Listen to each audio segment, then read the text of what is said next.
The Curse of Dark Castle. I mean, Darkoaster is an Intamin amusement rides roller coaster, Intamin strato coaster that has 1,384 feet of track with the top speed of 36 miles an hour over 4 launches. Now, this ride is very interesting and it's a very fun roller coaster, but I'm here to review every nook and cranny of this very dark castle. So let's talk about the Dark Coaster at Busch Gardens, Williamsburg. Now get ready. Here we go.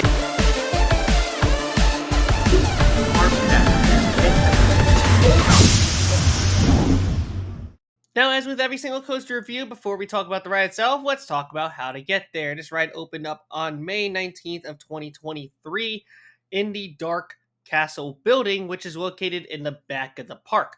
When you enter the park, make a left-hand turn, go all the way past over the very famous bridge that's past the Italy section, and continue all the way around towards the right-hand side, and this will be the quickest way to access the Dark Coaster.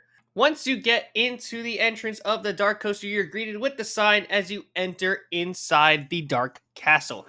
This roller coaster kind of builds off of the same story in a way, or as a sequel to its original ride, which was The Curse of Dark Castle, which was a dark ride that was very popular. Many people were upset of its closure, and then they found out that it's getting its immediate replacement in the form of an indoor roller coaster called Dark Coaster. Once you get inside, you are greeted with a set of snowmobiles. You then straddle, and you basically put your feet inside these little holes, and you pull down the lap bar, and your arm bars that you could grab onto are directed in front of you like you're driving a snowmobile. And that's sort of the whole ride itself and the theme. It's a little chilly in the building, which I think kind of adds to the idea that it is a snowstorm or a blizzard, and this sort of general looking ghost guy, I don't know the names, this is not my home park, seems like he wants you to be in the storm. You're trying to escape the storm that you decided to ride and go into. So good job on that part. What's interesting is that the whole entire ride itself goes around twice, but it runs 2 trains, which is very interesting. That's because there's a switch track halfway through the ride that takes you right around to the beginning again. And let's talk about that as we begin discussing the layout. Make a left-hand turn, and you go through a set of tire launches. This takes you up to a pretty solid speed as you make a couple of twists and turns, passing by some thunderbolts, some spooky guys that try to jump scare you that don't really. There's a lot of wind on the inside as well, which sort of gives the idea of the storm. It's pretty dark inside the building as well, just adding a little bit more to the ambience. It does have a little bit of a rattle as you're going through the ride itself, because I think they had to build the whole entire structure on like the set of concrete, so you definitely feel a little bit of a rattle. But then you go through a second launch, a second tire-driven launch, which takes you to your top speed of 36 miles per hour. You keep going all the way around, make a right turn, then you make a left turn, which takes you over a set of arches, and you get to see the guy in the form of thunderclouds, purple thunderclouds. This is where your switch track is. And then you make a left turn, you go past the station, which nobody sees, and then you do the whole thing all over again. But this time you have the storm purple guy chasing you. No, not this purple guy, that purple guy.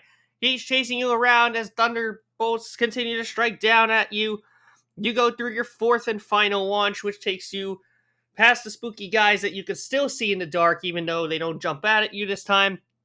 And then finally, you reach the brake run where the Thunderbolt guy supposedly eats you, but he doesn't eat you, and you survive the storm this time, as so it is said. Dark Coaster is very intriguing. It's meant to be a family coaster, which has been something that Busch Gardens has been trying to trend towards for a while, and just accessing these more family-inviting roller coasters, and I think this roller coaster does a very neat job at that. Capacity for a park like this is definitely an issue, and this ride kind of marks that sort of issue as well. There definitely is a lot of capacity issues with this ride, but it's cool that you get to experience it twice because it kind of makes for a satisfying ending as well as a satisfying length. Because if it didn't have that switch track, trust me, I feel like this ride would have been really disappointing and I would have just skipped it every single time.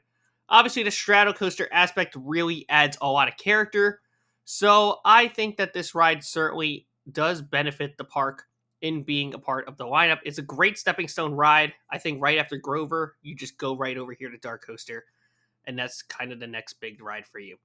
All in all, Darkoaster is a very fun addition. However, I don't think it ever will beat the Curse of Dark Castle. Now, I've never ridden the Curse of Dark Castle before, but from what I've heard from people, they say it's one of, if not the best dark rides that Busch Gardens has ever done. And I would totally understand that because it looks like a great space that it would be able to house all this in, but unfortunately, it's the fact that this ride is no more, and now Darkoaster is in its place. Now, don't get me wrong, Darkoaster is a very welcoming addition for the park.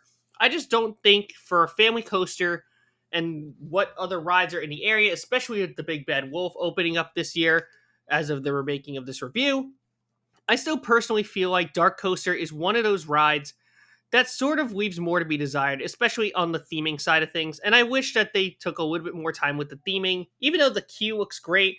All the stuff that you interact with inside of the queue is great. Inside the ride, however, I feel like they could have done a lot more just to really liven up the whole entire area. Maybe more of those purple clouds could have been kind of cool, or had more like intensity to kind of make it feel like the guy's really chasing you. But other than that, it's a fun ride. Don't get me wrong, it's not what I would run to first thing in the morning for my day at Busch Gardens, but obviously capacity being an issue could cause people to go towards this ride first thing. Let me know what you guys think of Darkoaster at Busch Gardens Williamsburg, a ride that I personally feel like not only leaves a little bit more to be desired, but personally a ride that is just a shell of its former self. Leave a like, comment, subscribe. Always thank your ride operators. Have an amazing rest of your day, and I'll see you all in the parks very soon. Goodbye. Here we go. Farmstead, head back. Farmstead, head back. Here we go.